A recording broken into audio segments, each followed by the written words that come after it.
தமிழ்நாடு தவ்ஹீத் ஜமாத் மாநில தலைமையின் 4 மாத கால செயல் திட்டமான முன்மாதிரி முஸ்லிம் இளைஞர்கள் என்ற அடிப்படையில் அக்டோபர் 5ஆம் தேதி மதுரையில் இளைஞர்கள் எழுச்சி மாநாடு நடைபெற உள்ளது.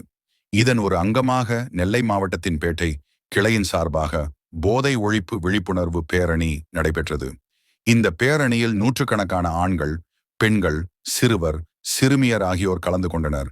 இந்த பேரணியில் துவக்க உரையாக மாவட்ட தலைவர் மௌலவி மஸ்வூத் உஸ்மானி இப்பேரணியின் நோக்கம் குறித்து பேசினார். நூற்றுக்கணக்கான ஆண்களும் பெண்களும் இளைஞர்களும் கைகளில் பதாகைகளை ஏந்தியவர்களாக போதை பழக்கத்திற்கு எதிரான கோஷங்களை எழுப்பிக் கொண்டு சென்றனர். இப்பேரணி மஸ்ஜிதுர் ரஹீம், பள்ளிவாசல் ரஹ்மான் பேட்டையிலிருந்து தொடங்கி பேட்டையின் முக்கிய வீதிகள் வழியாக பேட்டை ரொட்டிக்கடை பஸ் ஸ்டாப்பில் வந்து அடைந்தது. இறுதியாக தமிழ்நாடு தவ்ஹீத் ஜமாத்தின் மாநில செயலாளர் செங்கோட்டை முகம்மது பைசல் உரை ஆற்றினார். இப்பேரணிக்கு மாவட்ட பொருளாளர் வள்ளியூர் காசிம் தலைமையேற்றார்.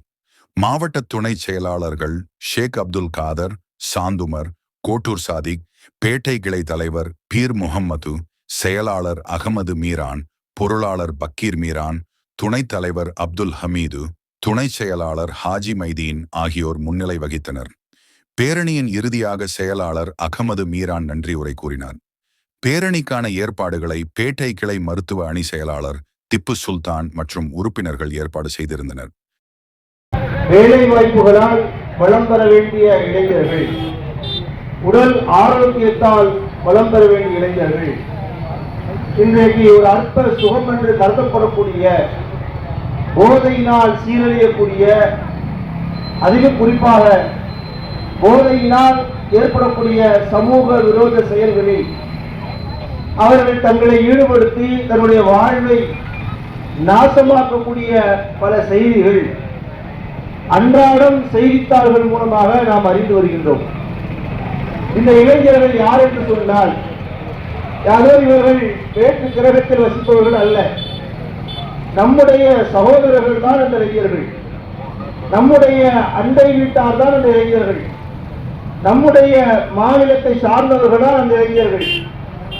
தமிழர்கள் நாம் என்று சொன்னாலும், இந்தியர்கள் என்று சொன்னாலும், பாதிப்புக்கு உள்ளாகுவதும் சரி, பாதிப்பை ஏற்படுத்துவதும் சரி, இந்த நாட்டுக்காக குரல் கொடுக்க வேண்டிய, நாளைய வளமிக்க இந்தியாவை உருவாக்க வேண்டிய இளைஞர்கள் இன்று போதையில் சிக்கி தவித்து, போதைக்கு அடிமைப்பட்டு, அதன்பால் ஈர்க்கப்பட்டு அதிலிருந்து வெளிவர முடியாமல் அதிலேயே தன் வாழ்வை தொலைத்துக் கொண்டிருக்கக்கூடிய காட்சிகளை எல்லாம் நாம் கண்கூடாக காணக்கூடிய இந்த நேரத்தில் தான் இந்த சமுதாயம் நேர்வழி பெற வேண்டும், இந்த சமுதாய இளைஞர்கள் ஒழுங்கு பெற வேண்டும், இந்த சமுதாய இளைஞர்கள் ஒரு நல்ல இளைஞர்களாக, ஆரோக்கியமிக்க இளைஞர்களாக, அறிவு சார்ந்த இளைஞர்களாக உருவாக்கப்பட வேண்டும் என்பதற்காக நாம் எடுத்த இந்த முன் முயற்சிகளை நாம் தமிழகம் முழுவதும் இந்த பிரச்சாரத்தை மேற்கொண்டு வருகிறோம்.